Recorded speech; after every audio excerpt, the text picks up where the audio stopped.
Doug Gottlieb Show here on Fox Sports Radio, and he's the new head coach of Dallas. I'm just kidding, joking, completely joking. Sean Payton joins us here on the show, and I showed you, I didn't know this. You're a left ear play caller, definitely microphone sort of guy. And when I picked this microphone up, number one, I'm not in tune to the ins and outs on how quickly you just adjusted that for me and made me feel like, but I looked at it, and I've never had this thing swooping across my right, and I just felt wrong. I appreciate the help. Yeah. Well, listen, here's the thing. I've been doing this now since 2002. I don't think I knew that you could just flip over the microphone until probably about 2 years ago. It just looks so easy. Is the thing. So before we get into why you want to take a respite and do some TV and other stuff, just understand that one of the rules of TV is people will always give you a heads up right after you're on air, right? Like if your tie is off, they won't tell you before, and basically in game, right? But they won't tell you in game. They'll be like, "Oh, hey, by the way, your tie was off." Like before 30 million people saw me, you could have told me, and I wouldn't have looked. Yeah, help me out, right? Help me out. So helping somebody out before the segment is. I felt like you just did that. I hope so. Yeah. I hope so.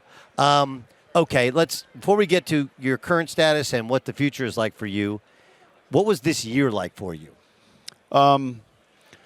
Look, I think a lot of people felt like, this was a year that was so hard and draining on them, and this is why he's stepping away because they went through so much adversity and the hurricane and COVID.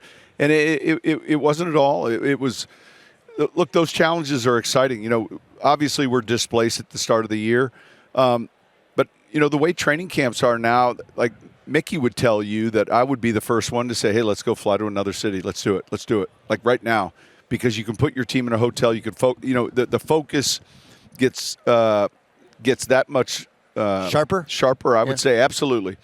And look, everybody battled with the COVID challenges. I think this year even more than a year ago. We had some games we had some crazy games. Monday Night Football where we had 23 active roster players were all out. I met 2 players in the locker room on game day. They were trying on equipment Monday at 4 p.m. for a 7 o'clock start, and they were getting fitted for their shoes and their pants. It is what it is, and but I'll say this though, with some of the challenges we had 58 different starters, which is the most in the history of the NFL. We won 9 and we lost 8. The team that had 57 starters, that was a 3-13 team. The other one, a 4-12 team. I like this team a lot. Man, it was tough. It was a really good defense. We battled some injuries, obviously, on offense, and yet we're right there at the end with a chance to go to the playoffs. And the Rams, who we're watching today, were playing San Francisco. We needed that game to come in with the Rams as a winner. They lost that game, so I'm rooting for the Bengals.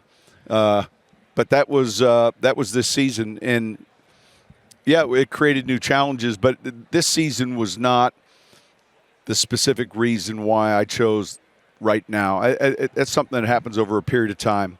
With 15 years coaching, 16 years, 15 seasons there. It's hard to leave anywhere, but it felt like the right time, and rarely does the coach get to choose. And I am looking forward to something different. Yeah, well, it's fascinating because before you got there, one playoff win, right? I think people think of the Saints and think of the disappointing losses and the crazy things that went against you in like 3 successive years in the playoffs. Like, do you not realize that the Saints were the Aints, until the last 20 years? We won a lot of games. Any joke about the Bengals 2 years ago was made about the Saints for 30 years. Until the last 20. Yeah. And you've raised the bar to a level that I don't think people who are fairly new to the sport understand where the Saints were before you guys got there. Yeah. No, look, there were all these in the early goings. There were all these firsts. Man, they'd never run a road playoff game. We're going on the road and we're playing Philly, and we win that game. So all right, that question's done. They had never. And pretty soon we were playing 5 or 6 national TV games a year. We're playing 2 Sunday nights, 2 Monday nights. We're going to play a Thursday, obviously, and then be with the number one. And we talked about that in year one. Year one, we got the one national TV return to the Dome game, and then everything else was 1 o'clock, 12 noon, everything. And honestly, until you become, relevant or pretty good, that's how it'll be. And so we kind of embrace those games and look forward to playing night times or on the road, London, wherever. We just wanted to play, and that is something that changed over a period of time, and it changed because we had the right people. We had the right people in place, and we brought in the right people. You finished 9-8. There's that crazy Sunday, right, where the Niners come back and beat the Rams, get in the playoffs. And then, of course, there's the AFC game, which is even nuttier. No question. Right? We're like, are they going to tie? No question. What is going on there? So that's all anybody's focus. That was unbelievable, really. Okay, so the strategy, though. Okay, so do you think you and I were talking before the game, and here's the deal. Now, obviously, like what if we each just took a knee 3 times, Right. At what point does the commissioner get us on the phone and say, if you keep doing this, we're both of them, you're at it. So you can't do that. But man, when that thing went to overtime, like I'm just giving you a wink. Yes. And you think? Yeah, and you have to understand though. Also, I'm giving you a wink now, and look, if it goes against me, then I might have to hunt you down. But so when Staley said he called timeout because they wanted better personnel against the run, right? Yeah. I get it. They were having a hard time stopping the run. I just want the time to keep going. That's been the Chargers all year. I just want to, hey, everything's good. I really want to just kind of, I want to just wave my hand and kind of get that look like, that Paul Newman look like are we on the same page here? Yes. Yeah.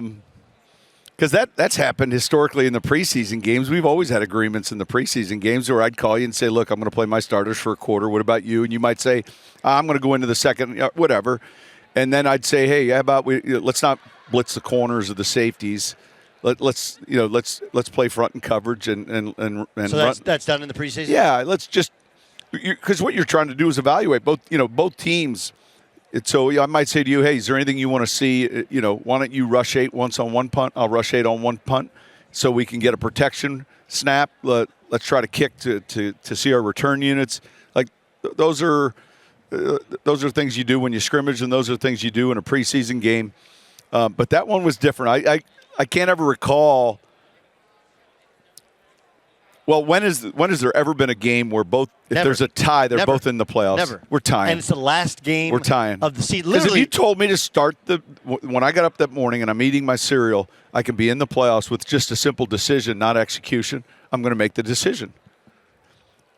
Yeah, we could even rest our starters and tie. Yeah. The problem is it's the Chargers occupy the Raiders' old city.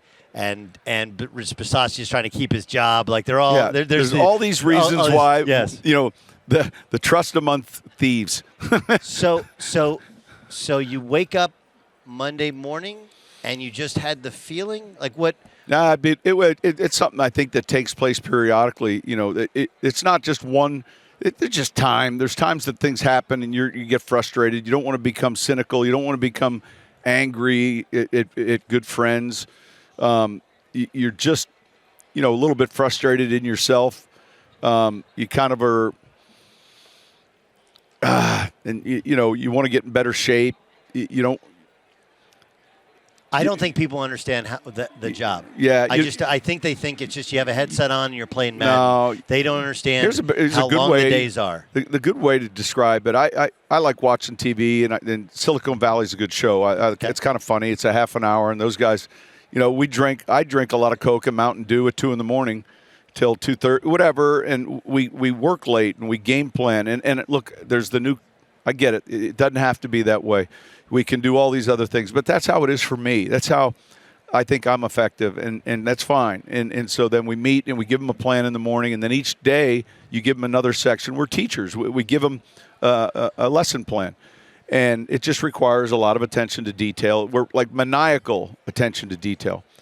And it's the difference between winning and losing. And what happens is on one event, you can recall where you made a change relative to something you were doing in a game plan, and that was later in the week. It was something that it came later at night, and then in that game it made a difference between winning and losing. Mm-hmm. you recognize that it's like never, that process is never over until like we get to the locker room. Like you're constantly looking at, is there something else that's going to matter in this game? And it is the details, and it's exhausting. Yeah. If you never coach again, Yep. what do you want people to say about you as a coach? Well, Manny was good.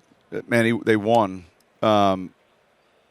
We did a lot of things. I think most importantly, we built a culture that was sustainable. Like, man, the staying power of a long period of time, of building and bringing in the right people, and that,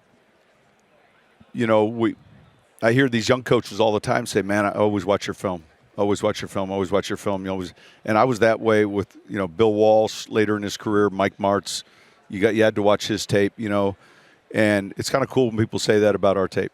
Zebra Technologies, it's amazing, and part of what you've always done is using this new all this technology. We know it.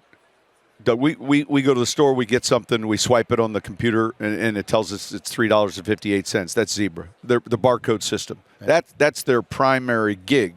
They code and track everything for auto parts dealers to convenience stores, grocery stores, and the NFL partnered with them for the last 8 years. We track player movement, and so every player has these small chips. They're in their shoulder pad.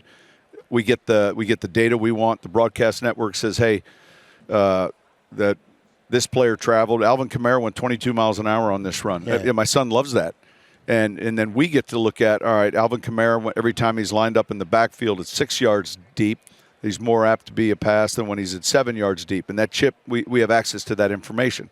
It's in the footballs now. At some point, look, the thing that drives me crazy is the punt that goes out of bounds in the air. Of course. Right? $5 billion sport.